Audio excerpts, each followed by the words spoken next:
القاریہ، وہ دل ہلا دینے والی کڑک. مل قاریہ، تم کیا جانو کہ وہ بڑی کھڑکھڑانے والی چیز کیا ہے. وما ادراک مل قاریہ، تمہیں کیا معلوم کہ وہ قاریہ کیا ہے. یوم یکون الناس کالفراش المبثوث، وہ دن، قیامت کا دن ایسا ہوگا جس دن لوگ بکھرے ہوں گے پروانوں کی طرح. وتکون الجبال کالعہن المنفوش، اور پہاڑ دھنکی ہوئی اون کی مانند ہوں گے. یہ آج کل اب یہ سردیوں کا موسم شروع ہو رہا ہے تو آپ یہ کبھی یہ جو رضائیاں بھرنے والی دکان ہے نا جہاں پہ روئی کو جو ہے وہ بھرا جاتا ہے تکیوں کے اندر، رضائیوں کے اندر، تو آپ وہاں دیکھیں گے کہ وہاں پہ روئی کے جو باریک ریشے یوں اڑ رہے ہوتے ہیں. اس طرح پہاڑ اڑ رہے ہوں گے. اس روئے ارض پہ سب سے محکم چیز اللہ کی مخلوقات میں سے پہاڑ ہے. پہاڑ سے زیادہ کوئی مضبوط اور محکم چیز نہیں ہے. جتنے بھی جاندار ہیں، چاہے آپ جانوروں کو دیکھ لیں، نباتات کو دیکھ لیں، جمادات کو دیکھ لیں، یہ جمادات میں آتے ہیں نا، سب سے مضبوط چیز پہاڑ ہے. کتنے بڑے بڑے پہاڑ ہیں، کلومیٹرز پہ پھیلے ہوئے ہیں، کتنی مضبوطی ہے ان کے اندر. اس لیے آپ دیکھیں کہ امریکہ نے جو اپنے نیوکلیر جو بم ہیں وہ پہاڑوں کی بیسمنٹس میں سرنگیں کھود کے سٹور کیے ہوئے ہیں. یعنی اگر اٹامک حملہ بھی ہو جائے نا تو پہاڑ اتنی مضبوط چیز ہے کہ وہ جھیل سکتا ہے اسے، جو پتھروں کے پہاڑ ہیں. اور وہ بھی قیامت والے دن اس طرح اڑ رہے ہوں گے جیسے جو روئی کے ریشے اڑ رہے ہوتے ہیں.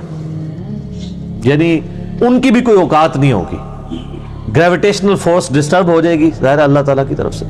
اور جمع الشمس والقمر، سورج اور چاند ملا دیے جائیں گے، ہر چیز تل پٹ ہو جائے گی. اللہم اجرنا من النار، آمین. تو اب اس کے بعد ظاہر ہے کہ اینڈ رزلٹ دو ہی نکلنے ہیں. ایک وہ لوگ ہیں جو دنیا میں انبیاء کی پیروی کرتے رہے، اللہ کی کتابوں کے پیچھے چلتے رہے، اور دوسرے انبیاء کی مخالفت میں زندگی گزارتے رہے. دونوں کا انجام ڈیفرنٹ ہوگا. فَأَمَّا مَنْ ثَقُلَتْ مَوَازِينُهُ، پھر اس دن جس کے نیکیوں کے پلڑے بھاری ہوں گے، فَهُوَ فِي عِيشَةٍ رَاضِيَةٍ، تو وہ شخص تو اپنے دل کی عیش والی زندگی میں ہوگا. جو اس کا دل چاہے گا نا وہ عیاشی کا لیول اسے ملے گا. جس کے جو پلڑا ہے قیامت والے دن بھاری ہوا. اب اس کے دو معنی ہو سکتے ہیں. ایک تو یہ کہ نیکیاں اور برائیاں تولی گئیں اور نیکیوں کا پلڑا وزنی ہو گیا. جیسے ہمارا وہ ایک بیلنس استعمال ہوتا ہے نا، ترازو، ایک طرف یعنی اس کے لیے ریفرنس ویٹ رکھا جاتا ہے، دوسری طرف چیز رکھی جاتی ہے. تو ایک پلڑے کے اندر نیکی رکھی جائے گی، ایک میں برائی. جس کی نیکی جو ہے وہ وزنی ہوگی اور وہ عیاشی کی زندگی میں ہوگا. فی عیشۃ راضیہ، عیش کی زندگی میں. اور جس کے گناہوں والا پلڑا بھاری ہو گیا نعوذ باللہ، تو اس کے لیے پھر مصیبتیں کھڑی ہو جائیں گی. اور دوسرا، اب یہاں پہ نیکیوں اور برائیوں کا ذکر نہیں آیا، صرف یہ ہے کہ جس کے وزن بھاری ہوں گے. تو اس میں امپلائڈ ہے کہ نیکیوں کا وزن. یا یہ بھی ہو سکتا ہے جس طرح ہماری دنیا میں بھی ایک سپرنگ بیلنس بھی یوز ہوتا ہے، جس میں آپ کو ریفرنس نہیں لیتے بلکہ صرف چیز کو ہی تولا جاتا ہے.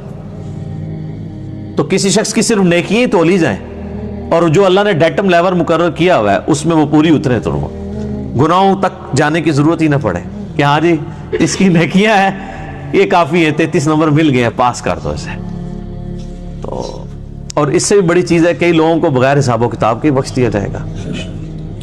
اللہم اجعلنا منہم، اللہ تعالیٰ ہمیں ان میں شامل فرمائے. وہ بخاری مسلم میں حدیث ہے، 70,000 لوگ میری امت کے بغیر حساب و کتاب کے جنت میں داخل. وَأَمَّا مَنْ خَفَّتْ مَوَازِينُهُ، اور جن کے پلڑے ہلکے ہو جائیں گے، نیکیاں تولی جا رہی ہیں سپرنگ بیلنس سے، وہ ہلکی نکل آئی ہیں، زیادہ وزن ہی نہیں ان کا.